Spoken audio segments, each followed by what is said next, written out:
What's up, boys? Welcome back to the React channel. Today we have Fortnite pros took the Storm meta too far, which, as you guys know, I am a professional, and I can also agree, Storm is absolutely insane. I could sit in zone for no joke 15 minutes while competing. And by the way, that's not even over exaggeration. Literally 15 minutes without getting kicked out. So let's see what Freeze Up has to cook for us. The best Fortnite teams in the world are all trying to play in the Storm for as long as they possibly can, and on the surface, the idea makes a lot of sense. If everyone else is fighting inside the safe circle, staying in the Storm means there's no one around to shoot you. But there's one problem.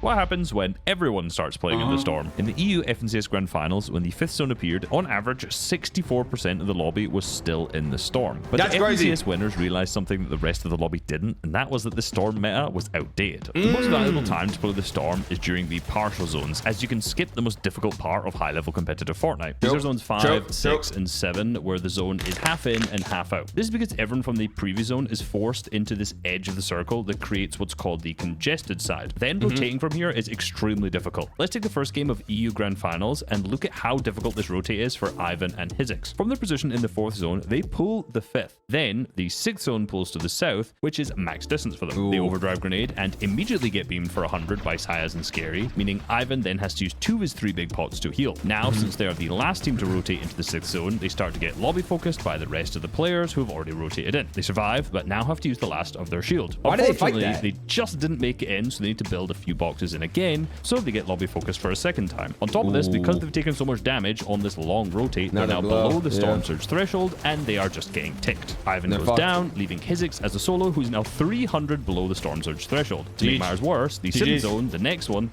pulls completely max distance from them again, so if Hizix somehow survives, the same rotate is probably going to happen to them yet again. He dies, by the way. Rotating these partial zones, if you pull a max zone, is really tough, and there are so many players that can get in your way, they can hold you, they can shoot you, and even the best of the best players will take some damage and use a lot of materials on these kind of rotates. They are just very hard. Now, the way to work around this is to get to the center of the 5th zone. From here, no matter where the zone pulls, you can have the shortest possible rotate. Look at how easy this rotate is for Cringe and Twy. The 6th zone pulls south in this exact same game from the example we just showed, and then they spend some time getting Storm Surge damage, and then all they need to do is use a single overdrive grenade, slide, and box up. From the position they were at, no matter where the zone pulled, they would have a pretty easy rotate. The other alternatives, rather than going to the center, is to go over to the dead side. Since the 5th zone pulled to the east of the 4th, this means that the east side would typically become the dead side. So by going deep into the east, teams like Volko and Cringe here have a free rotate. They only took 40 damage on this entire rotate, a little bit less than Ivan and Hizix. This is a different Cringe, by the way, from the previous example. There are 2. I did not know that. I didn't know there's 2 Cringes. What the easy, but the difficulty is consistently getting into these positions in every single match. And this is where Storm comes in.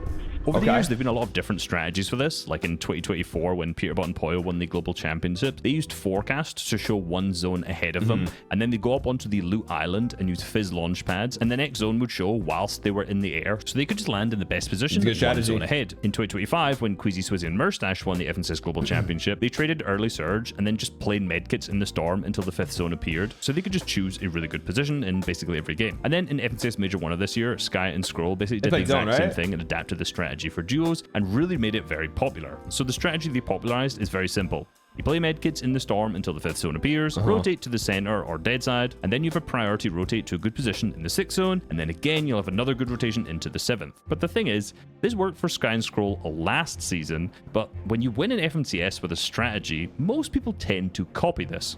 From Major 1 to Major 2, which was only around a 3 months difference, there was a 31% increase in time spent in the Storm. In the 5th zone specifically, there was an average of 64% me and Higgs did so bad, bro. I'm like thinking, Storm, it's the best UI, and we literally done it. And a pretty big increase from the 45% that was in Major 1. I went through almost every single match from both majors and individually counted all of the players in the Storm for every single zone to figure this out, by the way. What a nerd. I definitely appreciate it if you subscribed. The thing is, though, it wasn't really just the good players that were playing the Storm. There was only an increase of time spent in the Storm of 9% from the top 10 teams on the leaderboard from Major 1 to Major 2. However, there was a 25% increase from the noobs started playing zone. Basically, there were a lot of teams trying this strategy and failing. If you look at the way players should be distributed over a 5th zone, this is what you'd typically expect. This zone pulled to the east of the 4th, similar to the game we just watched, so you can see how the vast majority of players end up on the west side. This is quite a low-level competitive match. I literally just looked in Any West's last chance open qualifiers, picked a random game until I found this. So this kind of match, the Storm strategy would work, but this is what it looks like in the EU FNCS Grand Finals. Very So many confusing. teams, yeah. The zone pools here are pretty similar to the NA West match, but instead of there being congestion on the west side, there's congestion on the south. Now, this is because this zone was to the north of the map, so a lot of the players were playing Storm below it, meaning that when they had to rotate into the fifth zone, they all tried to get into a good position, but instead just all ended up on the south side, which actually created a new congested side. The goal of playing Storm is to get to a good position away from other players in the fifth zone, but because so many people are trying this, they've all rotated to the same area, ruining the strat. But that poses an obvious question. How did Sky and Scroll win FNCS again if their center, entire strategy from Major 1 has been ruined by the rest of the lobby? Well, they land at Frosted Flats, and this POI is insane for many reasons that we'll cover throughout the rest of this video, but one of the main things is just the speed at which they can loot. There's really fast harvesting metal and brick, tons of chests, but most importantly, there's a lot of gold. There's a lot of furniture in Frosted Flats that drops gold when broken, which means that they can buy the entire stock of chug jugs from the vending machines in literally every single game. In Game 3, they bought a gold burst AR from the weapon mag as well, which cost 1,500 gold, and they bought max AR ammo. Now, replay bugs when the gold goes over 1,000, it just says infinite, but it's safe to say that they're getting around 3,000 to 4,000 gold every single game, so they can get the best loot as fast as they want. 2.5 minutes after they've landed, they already have capped loot and capped materials. Now compare this to everyone else in the lobby. For reference, I'm just cycling between random players' inventories here, and at this point in the match, there isn't a single team who has capped mats and loot like this. Sky and Scroll's off spawn at Frosted Flats is just so much faster than everyone else's. So because of this, in all 4 matches with the zone pools to the north, they left Frosted Flats and headed for the snowy hill near their drop spot. Here there is a ton of fast harvesting brick around them to refarm, so they can both just stay cap mats once they've built their surge base. In Game 1 and Game 9, they got this position uncontested because of how fast they were to loot. However, in Game 3, they were beaten to this spot by Nebs and Nathan. So instead of going up here, they just sat in the bush at the bottom of the hill and 3-2-1 walks who rotated by. Then they used all of the extra materials to claim the hill anyway. And lastly, in the final match, Nebs also got this hill before Sky and Scroll, so they just W-keyed them. They'd already won the FNCS at this point because they were so far ahead of second place. They'd even tweeted that they won FNCS before the final match, so they can make any play they want and W-key.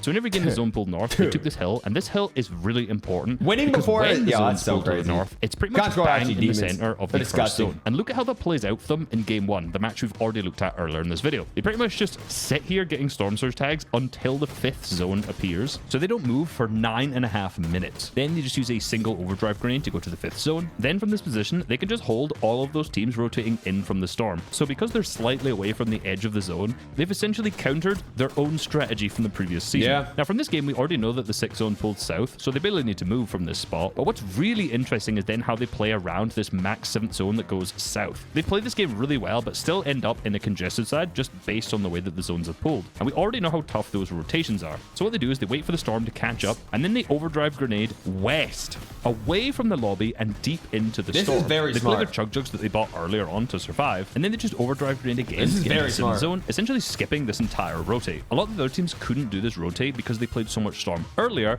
and either don't have the white heals to do this, or they would die to storm sickness because they stayed in the storm for so long. However, because Sky and Scroll just ran to the center of first zone and then didn't play storm, this allows them to play the storm in the end game instead. And the thing is, this wasn't just a trend that we saw in EU either. These are the players who spent the most time in Storm from NA Central. And here's where they placed on the leaderboard. Lack of top 10s. Well, if we go to the bottom instead, you'll see that both first and second place teams barely spent any time in the Storm. And then the teams who did spend less time in the Storm than them weren't really alive for long enough to play in the Storm. So basically, first and second place in NA spent some of the least time in the Storm. Now, if you pick almost any game from Grand Finals and just go to the 2nd zone, you'll almost guaranteed see Acorn and Bolt and Ritual and Cold, first and second place, just sitting in the center. Now, Acorn and Bolt also landed at Frosted Flats, the same as Sky and Scroll, and after looting here quickly, they use overdrive grenades just to book it to the center of 2nd zone, irrespective of where it is. From here, they guarantee that they pull the 3rd zone, and if they don't pull the 4th zone, their rotation still won't be that far anyway. By putting a lot of focus into going to the center of these early zones, there's just less players around them when they rotate, so these rotates aren't even difficult. So even on bad zone pools, most of the lobbies in the Storm anyway, so these teams who are going center early just get pretty free rotates. And this is why free the mats, positioning free of Frosted rotates, Flats free is everything, really bro. Free key. surge. Because it's relatively close to the center of the map, they have the opportunity to free get to odds. the center Frosted of the Flats second zone, won both. almost irrespective of where the zone pulls. Yeah, they won However, both had they chosen the drop spot on the FTSs. complete Yep. edge of the map, they'd be forced to play the Storm on far rotates. And then the same can also be said about Ritual and Cold, who landed in Battlewoods, as this drop spot's also close to the center of the map. What's really funny is this is basically how teams played back in Chapter 2, when the zones were a little bit different. Everyone just ran to the center of third zone, as this gave you the best chance to pull the fourth and fifth zones. So the teams performing the best on the major regions are just choosing mid-map drop spots and then just running to the center of zone to counter the Storm meta.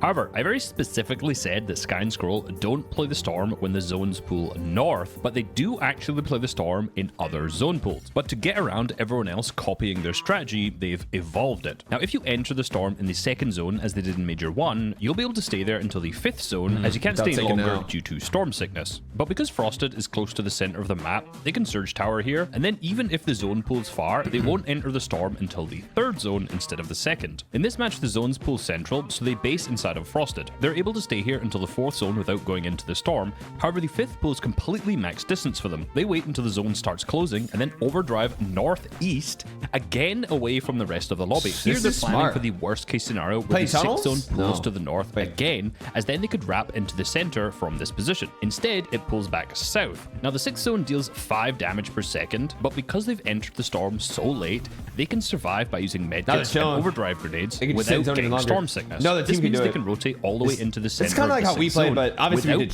storm 10th, sickness, but basically being one of the last teams to actually what we emerge try to do. into the safe circle. We didn't take any- we Sure, didn't they take use all any the zone at the medkits, so start. they come with an empty inventory slot. They use a lot of overdrive grenades, and they use some chug jug each. But playing the Storm to get to this position sets up their endgame perfectly.